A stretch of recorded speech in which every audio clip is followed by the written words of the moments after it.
മലപ്പുറം എന്ന പ്രത്യേക രാജ്യം, ആ രാജ്യത്ത് ശ്വാസം പോലും കിട്ടാതെ ഒരു വിഭാഗം സംഘികൾ അവരിങ്ങനെ പേടിച്ചു വിറച്ച് ശ്വാസം കിട്ടാതെ മലപ്പുറത്ത് എങ്ങനെയാണ് ജീവിക്കുന്നത് എന്ന് നിങ്ങളൊക്കെ ഒന്ന് ചിന്തിച്ചു നോക്കണം.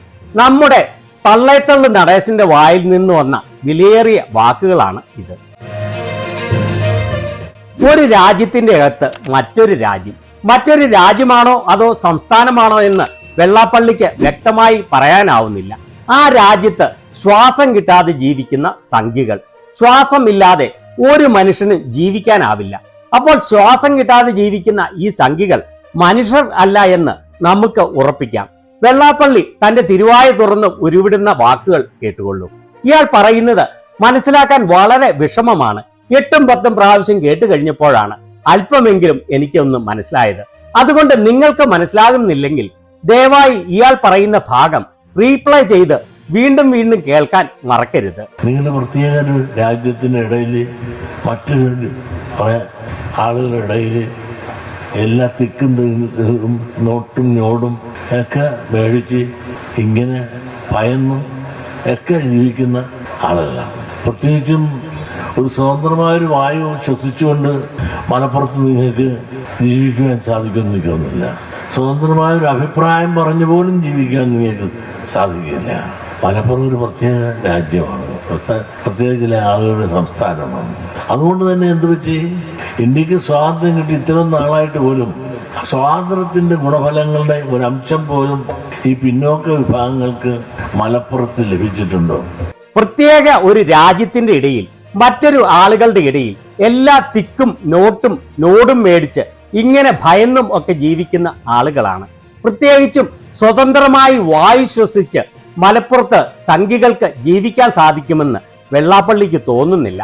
അത് മാത്രവുമല്ല, ഈ വായു ശ്വസിക്കാതെ ജീവിക്കുന്ന സംഘികൾക്ക് സ്വതന്ത്രമായി അഭിപ്രായം പറഞ്ഞു പോലും ജീവിക്കാൻ സാധിക്കുകയില്ല. അതിൽ നിന്ന് മനസ്സിലാകുന്നത് വെള്ളാപ്പള്ളി ഈ പറയുന്നത് സ്വതന്ത്രമായി അല്ല, മറിച്ച് തന്റെ ചാണകത്തലയിൽ നിന്ന് ആരോ പറഞ്ഞു കൊടുക്കുന്ന വാക്കുകളാണ്. മലപ്പുറം ഒരു പ്രത്യേക രാജ്യമാണ്. പ്രത്യേക രാജ്യം മാത്രമല്ല, പ്രത്യേകം ആളുകളുടെ സംസ്ഥാനവും കൂടിയാണ്. സത്യത്തിൽ എന്താണ് ഇയാൾ പറയുന്നത്? ഒരു രാജ്യം ഒരു സംസ്ഥാനമാണോ? അതുകൊണ്ട് തന്നെ എന്താ പറ്റിയത്? ഇന്ത്യക്ക് സ്വാതന്ത്ര്യം കിട്ടി ഇത്ര കാലം കഴിഞ്ഞിട്ടും ഈ സ്വാതന്ത്ര്യത്തിന്റെ ഒരു അംശം പോലും മലപ്പുറത്തെ സംഘികൾക്ക് ലഭിച്ചിട്ടില്ല എന്നാണ് വെള്ളാപ്പള്ളിയുടെ അഭിപ്രായം. അപ്പോൾ എന്റെ ചോദ്യം ഇതാണ്: എന്ത് അവകാശത്തിന്റെ പേരിലാണ് സംഘികൾക്ക് സ്വാതന്ത്ര്യ അവകാശമുള്ളത്? സംഘികൾ ആരും സ്വാതന്ത്ര്യ സമരത്തിൽ പങ്കെടുത്തിട്ടില്ല എന്ന് മാത്രവുമല്ല, സംഘികളെല്ലാം ബ്രിട്ടീഷുകാരോട് ചേർന്ന് ഇന്ത്യയുടെ സ്വാതന്ത്ര്യ സമര സേനാനികൾക്കെതിരെ പോരാടുകയാണ് ചെയ്തത്. അതിനാൽ തീർച്ചയായും സംഘികൾക്ക് ഇന്ത്യയുടെ സ്വാതന്ത്ര്യത്തിൽ യാതൊരു അവകാശവുമില്ല. വെള്ളാപ്പള്ളി ഇത്ര പച്ചയ്ക്ക് അഭിപ്രായം പറയാൻ സ്വാതന്ത്ര്യമില്ലാത്ത മലപ്പുറത്ത് വന്ന് വർഗീയത വിളിച്ചു പറയുവാൻ വെള്ളാപ്പള്ളിക്ക് എവിടെ നിന്നാണ് സ്വാതന്ത്ര്യം ലഭിച്ചത്? വെള്ളാപ്പള്ളിക്കും സംഘികൾക്കും മലപ്പുറത്ത് വലിയ ശ്വാസം മുട്ടലാണ് ഉണ്ടാവുന്നത്. ഇങ്ങനെ ശ്വാസം മുട്ടി എങ്ങനെയാണ് നിങ്ങൾ മലപ്പുറത്ത് ജീവിക്കുന്നത്? എന്റെ അഭിപ്രായത്തിൽ നിങ്ങളുടെ ദൈവമായ ബലാത്സംഗി നിത്യാനന്ദയുടെ കൈലാസത്തിൽ പോയി ഒരു ശ്വാസം മുട്ടലുമില്ലാതെ നിങ്ങൾ പോയി ജീവിക്കേണ്ടതാണ്. ശരിക്കും വെള്ളാപ്പള്ളിക്ക് വലിയ ശ്വാസം മുട്ടൽ ഉണ്ടാവുന്നുണ്ട് എന്ന് വെള്ളാപ്പള്ളിയുടെ സംസാരത്തിൽ നിന്ന് വ്യക്തമാണ്. അതിനാലാണ് വെള്ളാപ്പള്ളി മുക്കിയും മൂളിയും വിക്കിയും ഇങ്ങനെ സംസാരിക്കുന്നത്.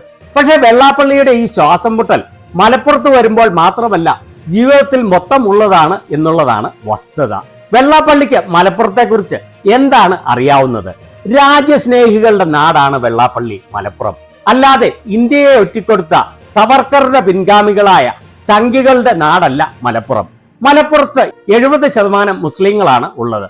അതിനാലാണ് വെള്ളാപ്പള്ളി ഇതുപോലെ മലപ്പുറത്ത് വന്ന് വർഗീയത വിളമ്പുന്നത്. മലപ്പുറത്ത് 26% ഹിന്ദുക്കൾ ഉള്ളത്. എന്നാൽ കേരളത്തിലെ സാംസ്കാരിക നായകന്മാരിൽ ബഹുഭൂരിപക്ഷവും മലപ്പുറങ്ങുകാർ ആയിരുന്നു എന്നുള്ള വസ്തുത തലയ്ക്കകത്ത് ആൾതാമസമില്ലാത്ത വെള്ളാപ്പള്ളിക്കും സംഘികൾക്കും അറിയാൻ സാധ്യതയില്ല.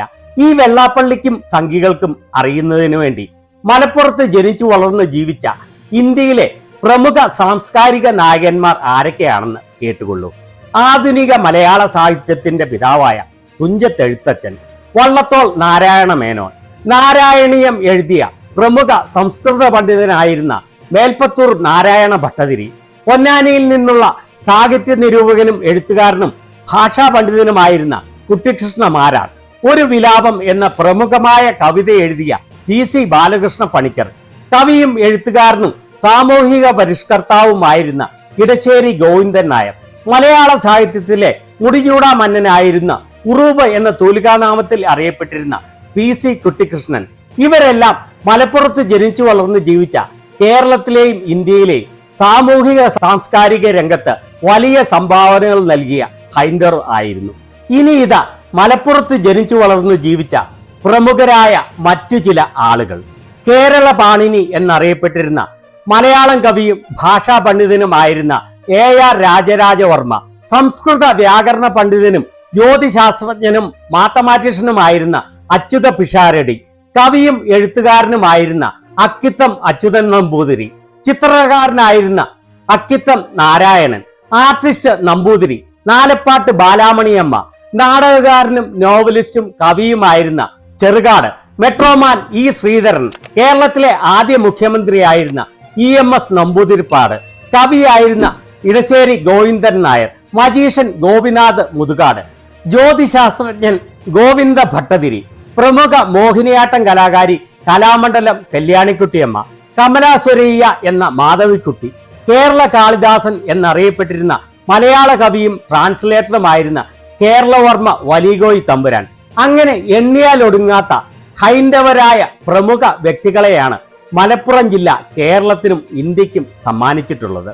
ഇനി വെള്ളാപ്പള്ളിയുടെ നാടായ ആലപ്പുഴയിൽ 70% ഹിന്ദുക്കളും വെറും 10% മുസ്ലിങ്ങളുമാണ് ഉള്ളത്. അങ്ങനെ വരുമ്പോൾ ആലപ്പുഴ ഒരു പ്രത്യേക രാജ്യമാണ് അല്ലെങ്കിൽ ഒരു പ്രത്യേക സംസ്ഥാനമാണ് എന്ന് കേരളത്തിലെ ഏതെങ്കിലും ഒരു മുസ്ലിം പറഞ്ഞാൽ എന്തായിരിക്കും പൂരം? മലപ്പുറത്താകട്ടെ 26% ഹിന്ദുക്കളുണ്ട്, 70% മുസ്ലിങ്ങളും. അതേസമയം 70% ഹിന്ദുക്കളും വെറും 10% മുസ്ലിങ്ങളും മാത്രമുള്ള ആലപ്പുഴയെ കേരളത്തിലെ മുസ്ലിങ്ങളുടെ ഏതെങ്കിലും നേതാവ് പ്രത്യേക രാജ്യമാണ് എന്ന് എപ്പോഴെങ്കിലും പറഞ്ഞിട്ടുണ്ടോ? എന്ത് വിവേകത്തിന്റെ, എന്ത് അധികാരത്തിന്റെ പേരിലാണ് വെള്ളാപ്പള്ളി ഇതുപോലെ വർഗീയ വിഷം ചീറ്റുന്നത്? ഇയാൾ വെള്ളാപ്പള്ളി നടേശനാണോ അതോ തള്ളേത്തല്ലി നടേശൻ ആണോ എന്ന് സംശയിക്കേണ്ടിയിരിക്കുന്നു. ഇനി ഈ വെള്ളാപ്പള്ളി നടേശൻ പറഞ്ഞത് വളരെ യാഥാർത്ഥ്യമായ കാര്യമാണെന്നാണ് കൂടിയത്രയും കുറയാത്ത എന്നാൽ കുറഞ്ഞ അത്രയും കൂടാത്ത K സുരേന്ദ്രൻ അഭിപ്രായപ്പെട്ടത്.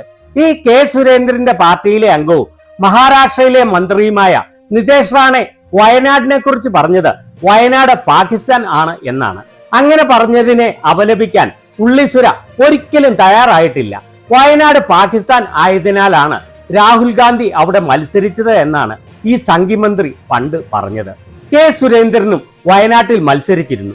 അങ്ങനെ വരുമ്പോൾ സുരേന്ദ്രനും പാകിസ്ഥാനിൽ ലോക്സഭാ ഇലക്ഷനിൽ മത്സരിച്ചു എന്നല്ലേ അർത്ഥമാക്കുന്നത്? രാഹുൽ ഗാന്ധി മത്സരിച്ച വയനാട് പാകിസ്ഥാൻ ആണെങ്കിൽ അതേ വയനാട്ടിൽ തന്നെ മത്സരിച്ച BJPയുടെ സുരേന്ദ്രനും പാകിസ്ഥാനിൽ നിന്ന് പാർലമെന്റിലേക്ക് മത്സരിക്കുക തന്നെയാണ് ചെയ്തത്. അപ്പോൾ പാകിസ്ഥാനിൽ നിന്നും പാർലമെന്റിലേക്ക് മത്സരിച്ച സുരേന്ദ്രന് കേരളത്തിലുള്ള കേരളത്തെക്കുറിച്ച് പറയാൻ എന്ത് അവകാശമാണ് ഉള്ളത്? ഇതുപോലെ വിവരം കെട്ട വെള്ളാപ്പള്ളിയും സുരേന്ദ്രനുമൊക്കെയാണ് സംഘികളുടെ നേതാക്കൾ. അതിൽ അവർ അഭിമാനം കൊള്ളുന്നവരാണ്. സംഘികൾക്ക് അഭിമാനം എന്ന് പറയുന്നത് വിവരദോഷം ആണല്ലോ. അതുകൊണ്ടാണല്ലോ സോഷ്യൽ മീഡിയയിലൂടെയെല്ലാം വിവരദോഷം വിളിച്ചു പറഞ്ഞ് തങ്ങളുടെ യഥാർത്ഥ ബുദ്ധി വെളിപ്പെടുത്തുന്നതിന് ഇവർക്ക് യാതൊരു സങ്കോചവും ഒരിക്കലും ഇല്ലാത്തത്. യഥാ രാജ തഥാ പ്രജ. നേതാക്കൾ എങ്ങനെയാണോ അങ്ങനെ തന്നെ ആയിരിക്കും അവരുടെ അനുയായികളും.